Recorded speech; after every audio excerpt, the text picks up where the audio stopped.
Assalamu alaikum, my name is Mohammad Umair. Today we are going to discuss about the ripple tank. आज हम discuss करेंगे ripple tank के बारे में। First chapter जो chapter number 10th है, 10th class का फिज़िक्स का, उसमें हमने लास्ट आर्टिकल आज डिस्कस करना है जो रिपल टैंक है। रिपल टैंक के बारे में डिस्कस करेंगे कि what is a ripple tank, ripple tank किस लिए इस्तेमाल किया जाता है, क्यों हम इसको इस्तेमाल करते हैं, इसका पर्पज़ क्या है। इसका पर्पज़ ये है कि इसको वाटर वेव्स की जो करेक्टरिस्टिक्स हैं उनको स्टडी करने के लिए हम इसको इस्तेमाल करते हैं। हम वाटर वेव्स जनरेट करते हैं और फिर उनकी करेक्टरिस्टिक्स को स्टडी करते हैं। सबसे पहले मैं बता दूं इसकी आउटलुक कैसे होती है।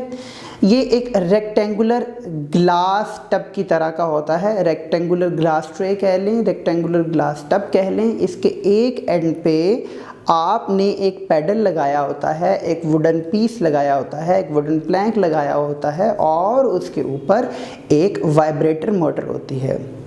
वो वाइब्रेटर मोटर स्विच के साथ अटैच होती है। आप जब चाहें उस वाइब्रेटर मोटर को ऑन करें। जब वाइब्रेटर मोटर वाइब्रेट करेगी उसी के साथ वो पैडल अटैच होगा, तो वो पैडल भी क्या करना शुरू कर देगा, वाइब्रेट।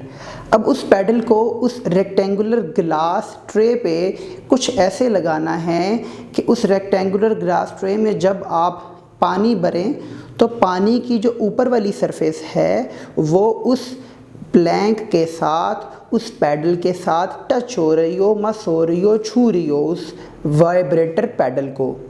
उस वाइब्रेटर पैडल के साथ क्या बता रहा हूँ मैं, उस वाइब्रेटर पैडल के साथ पानी जो है टच कर रहा हो। अब इस वाइब्रेटर पैडल और इस वाइब्रेटर मोटर के ऊपर आपने एक लगा देना है बल्ब लगाना है। उसकी वजह यह है कि जब वाटर के अंदर वेव्स जनरेट होंगी तो उस बल्ब की वजह से उन वाटर वेव्स का जो रिफ्लेक्शन है वो नीचे जो है वो नीचे शो होगा हमें। इस रेक्टेंगुलर ग्लास टब के जो नीचे वाला पोर्शन होगा वहाँ पे हम एक स्क्रीन, वाइट कलर का पेपर या आप कोई कपड़ा बिछा दें वाइट कलर का, जिस पे आप इन वेव्स की जो है वो इमेज हासिल कर सकें। आप देखें ये पूरा ऑपरेटस किस तरह से है, दोबारा देख लें। एक रेक्टेंगुलर ग्लास टब है, ट्रे है और उसके ऊपर आपने एक पैडल लगाया है, उसके साथ वाइब्रेटर मोटर अटैच है, एक स्विच है, एक बल्ब है और नीचे स्क्रीन है। तो आइए जी देखते हैं कि इसके अंदर से जो है वेव्स कैसे जनरेट करवाएंगे और उनकी करेक्टरिस्टिक्स कैसे स्टडी करेंगे। इसके अंदर जब आपने वाइब्रेटर पैडल लगाना है तो उसको आपने इस तरह से सेट करना है कि जब वो वाइब्रेट करे तो वो पानी के अंदर जाए और बाहर आए और वेव्स कुछ इस तरह से जनरेट हों कि वेव्स बिल्कुल स्ट्रेट मूव होती नज़र आए। वेव्स का जो वेव फ्रंट है वो बिल्कुल सीधा आगे जाता हुआ आपको उस रेक्टेंगुलर ग्लास टब में नज़र आए। दैट्स हाउ आप जो वाटर वेव्स की जो करेक्टरिस्टिक्स हैं उनको ईजीली स्टडी कर सकते हैं, अंडरस्टैंड कर सकते हैं। इसके अंदर 3 किस्म के फिनोमिनास हैं जिनको हम स्टडी करेंगे। सबसे पहला है रिफ्लेक्शन। हम रिफ्लेक्शन ऑफ वेव्स को स्टडी करेंगे। रिफ्लेक्शन ऑफ वेव्स में क्या होगा, गौर से देखिए और सुनिए। हम क्या करेंगे कि वाटर के अंदर जो वेव्स प्रोड्यूस हो रही हैं उसमें रिफ्लेक्शन का फिनोमिना हम स्टडी करेंगे। रिफ्लेक्शन असल में क्या होता है कि कोई जो है वेव है वो एक मीडियम में ट्रैवल कर रही है, किसी दूसरे मीडियम की सरफेस को टकराए और टकरा के वापस उसी मीडियम में आ जाए वो वेव जिस मीडियम में वो पहले ट्रैवल कर रही थी।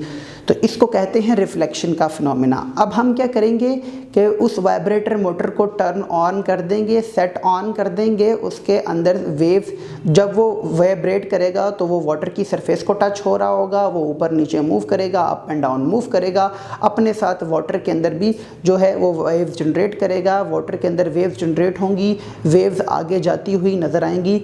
जब उस रेक्टेंगुलर ग्लास टब में आपको वेव्स जाती हुई नज़र आएँ, वहाँ पर आप एक हर्डल, एक रुकावट, उसके रास्ते में कोई आप चीज़ ऐसी लगा दें जिसको वेव्स जाएं और टकरा के वहाँ से जो है वापस उसी मीडियम में आ जाए जिस मीडियम में वो ऑलरेडी ट्रैवल कर रही थी, यानी कि वाटर में वो ट्रैवल कर रही थी। वेव्स उसके साथ टकराएं उस हर्डल के साथ और वापस जो है बेंड हो जाएं।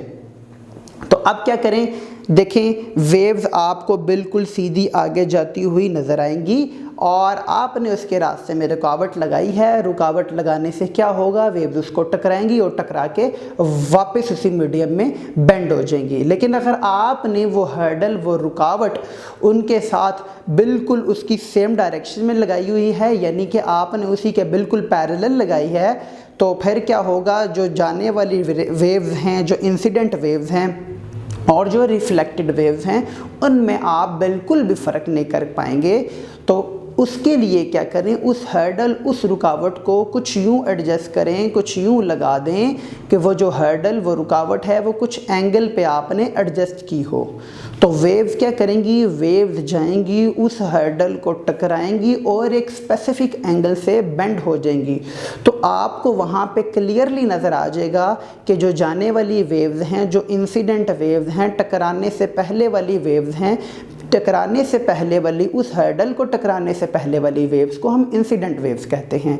वो जो इंसिडेंट वेव्स हैं वो आपको वेव फ्रंट जो है उनका बिल्कुल सीधा जाता हुआ नज़र आएगा, लेकिन जो आपने हर्डल एक स्पेसिफिक एंगल पे लगा दी है, जब वो उसको टकराएंगी तो टकराने के बाद वो वेव्स जिस एंगल से बेंड हुई हैं, आपको वो फिर वेव्स क्लियरली नज़र आएंगी और इन वेव्स की जो इमेज है आप नीचे स्क्रीन पे बहुत क्लियर देख सकते हैं।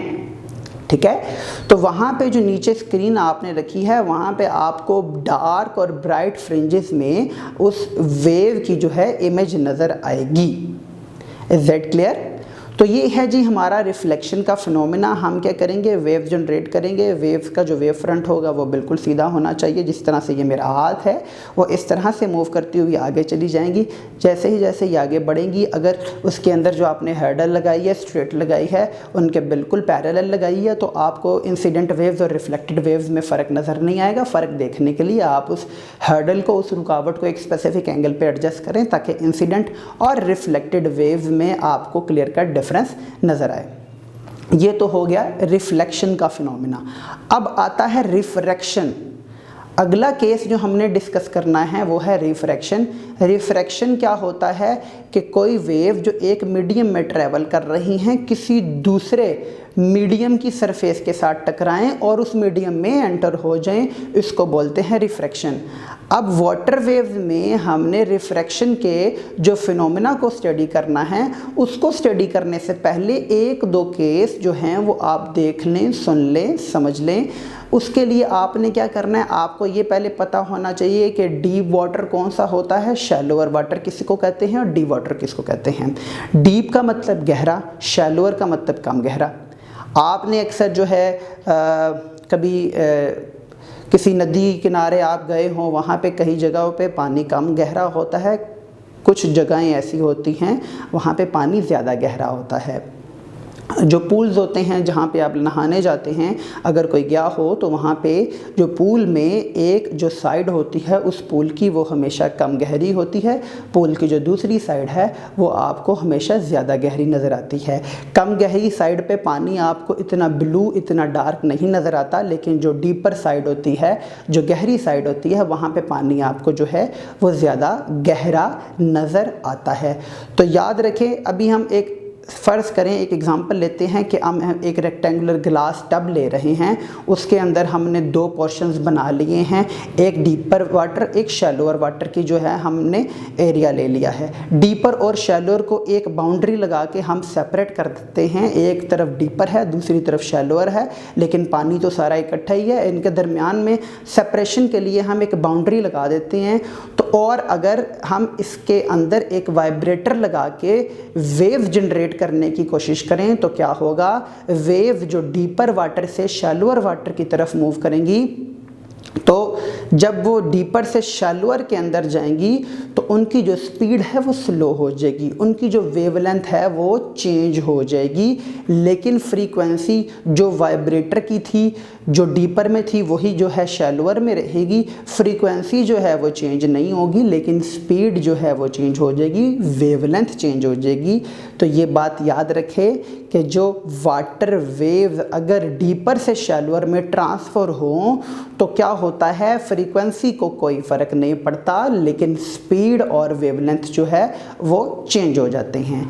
तो डीपर वाटर, जो गहरा वाटर है, हम उसको एक मीडियम कंसीडर करेंगे, और जो शैलोअर वाटर है, कम गहरा वाटर है, हम उसको दूसरा जो मीडियम कंसीडर करेंगे। अब मैं एग्जांपल लेता हूँ रिफ्रैक्शन की। रिफ्रैक्शन का जो आपको मैं फिनोमिना है रिपल टैंक में समझाता हूँ। हम क्या करेंगे, रिपल टैंक को उसी तरह से जो उसका सारा ऑपरेटस है उसको टर्न ऑन करेंगे, उसके पैडल वाइब्रेट करना शुरू करेगा। आगे हमने एक हर्डल लगानी है, लेकिन हर्डल कुछ यूँ लगानी है कि हर्डल जो है आधी पानी के अंदर हो, पूरी की पूरी पानी की सरफेस से ऊपर ना निकली हो। जब वो थोड़ी सी पानी के अंदर होगी, थोड़ा सा पानी उसके ऊपर फ्लोट कर रहा होगा, तो वेव्स जो हैं, वाटर वेव जो डीपर वाटर में आ रही हैं, उसको जब जाके टकराएंगी तो जो वेव्स उस हर्डल को टकरा गई, हर्डल क्योंकि आपने उस टब में, रेक्टेंगुलर ग्लास टब में नीचे तक एडजस्ट की हुई है, नीचे तक आपने लगाई हुई है, तो जो वो वेव्स पीछे वाली आ रही हैं जो आके उसको टकराई, जो नीचे वाली थी वो तो वहीं रुक गई, लेकिन जो उसके ऊपर वेव्स थी वो नेक्स्ट जो था मीडियम उसमें ट्रांसफ़र हो गई। पीछे वाला डीपर आपने कंसिडर कर लिया, आगे वाला आपने शैलोअर कंसिडर कर लिया, कम गहरा कर लिया। अब ऊपर सिर्फ इतना जो है वेव्स का पोर्शन ट्रैवल करता हुआ आगे जा रहा है, लेकिन पीछे से काफ़ी ज़्यादा गहराई में वेव्स आ रही थी, लेकिन आपने हर्डल ही कुछ यूँ लगाई कि जो हो वो हर्डल है वो आपने इस तरह से लगाई कि वो थोड़ी सी पानी के अंदर हो, ताकि डीपर और शैलोअर वाटर की जो बाउंड्री है वहाँ से शुरू हो जाए। तो जो वेव्स हैं जो पीछे से आ रही हैं क्रस्ट और ट्रफ की फॉर्म में, वो पीछे तो उनकी स्पीड ज़्यादा होगी, लेकिन जैसे ही वो शैलोअर वाटर में एंटर होंगी उनकी स्पीड स्लो हो जाएगी, उनकी वेवलेंथ चेंज हो जाएगी, लेकिन फ्रीक्वेंसी पे कोई असर नहीं पड़ेगा। लेकिन इसको भी अगर आपने अच्छे से देखना है, अच्छे से अंडरस्टैंड करना है, तो उस हर्डल को पानी के अंदर भी अगर एक स्पेसिफिक एंगल से आप लोग एडजस्ट कर दें तो आपको जो इंसिडेंट वेव्स हैं, जो टकराने से पहले वाली वेव्स हैं, वो आपको वेव फ्रंट उनका बिल्कुल सीधा नज़र आएगा, लेकिन जैसे ही वो जाके उस हर्डल के साथ टकराएंगी तो वो एक स्पेसिफिक एंगल पे बेंड भी होती नज़र आएंगी, स्पीड भी उसकी चेंज होती नज़र आएगी। अब जो है ये हैं दो फिनोमिनास। अगला जो तीसरा फिनोमिना है वो है डायफ्रैक्शन, डिफ्रैक्शन। डिफ्रैक्शन या डायफ्रैक्शन वाला जो फिनोमिना है वो क्या है, पानी जो है आप जो उसके अंदर रिपल टैंक के अंदर जो आपने वेव जनरेट कर रहे हैं, उस पानी के अंदर आपने दो हर्डल्स कुछ यूं एडजस्ट करनी हैं कि वो दो हर्डल्स का जो दरमियान में फासला है वो बहुत कम हो, वो इतना कम हो कि वो जनरेट होने वाली वेव्स की वेवलेंथ से कम फासला हो। जनरेट होने वाली जो वेव्स हैं जो उस पैडल की वजह से जनरेट हो रही हैं, और वो पैडल की वजह से क्यों जनरेट हो रही हैं, क्योंकि पैडल को आपने एक वाइब्रेटर मोटर के साथ अटैच किया है। जब वो वाइब्रेट करता है तो पैडल भी वाइब्रेट करता है, और जब पैडल वाइब्रेट करता है तो वेव जनरेट होती हैं। तो जब वो वेव जनरेट होती आगे आएंगी तो आपने दो हर्डल्स एडजस्ट कर देनी है और उनके दरमियान में बिल्कुल थोड़ा सा गैप छोड़ देना है। वो गैप कितना होना चाहिए, वो जो गैप है उस वेव की वेवलेंथ से कम होना चाहिए। तो जब वो वेव्स जाके उन दो हर्डल्स को टकराएंगी तो हर्डल्स को टकरा के तो नहीं जा सकती आगे, लेकिन वो दरमियान में जो फासला है उस फासले से आगे निकलने की कोशिश करेंगी। जब वो उस फासले से आगे निकलने की कोशिश करेंगी तो वो सेमी सर्कुलर शेप में, सेमी का मतलब होता है हाफ, आधा, आधे सर्कल की शेप में आपको सेमी सर्कुलर शेप में आगे मूव होती नजर आएंगी। इस अमल को कहते हैं डायफ्रैक्शन, डिफ्रैक्शन। ये तीन फिनोमिना हैं वाटर के अंदर जो है, ये जो तीन हम रिपल टैंक के अंदर तीन वेव्स की कैरेक्टरिस्टिक्स को स्टडी करते हैं। जो वेव्स हैं रिफ्लेक्शन में हम उनको उनका जो स्क्रीन पे जो हम उसकी रिज़ल्ट देखते हैं कि जो इंसिडेंट रेस कैसे आ रही थी, कैसे टकरा के वो कैसे बेंड हो गई, कैसे फिर वो वापस चली गई। जो हम जो है रिफ्रैक्शन का फिनोमिना देखते हैं कि जो इंसिडेंट वेव्स आई, हर्डल को टकराई और उनकी वेवलेंथ जो है वो भी चेंज हो गई, स्पीड भी चेंज हो गई, और वो जो है डीपर से शैलोअर वाटर में गई तो उनके ऊपर क्या असरात मुरतब हुए। फिर अगर हम देखते हैं कि अगर हम दो हर्डल्स को कैसे एडजस्ट करें कि अगर उनका दरमियानी फासला वेव की वेवलेंथ से कम हो तो वेव्स पे फिर क्या असर पड़ता है, वेव्स कैसे मूव करती हैं आगे, तो वेव्स सेमी सर्कुलर शेप में आगे मूव करती हैं। ये जो था आपका 10th क्लास का फिज़िक्स का फर्स्ट चैप्टर का लास्ट आर्टिकल था रिपल टैंक। अगर आपको किसी किस्म का कोई क्वेश्चन हो तो आप ज़रूर पूछिए। थैंक यू सो मच, शुक्रिया, अल्लाह हाफ़िज़।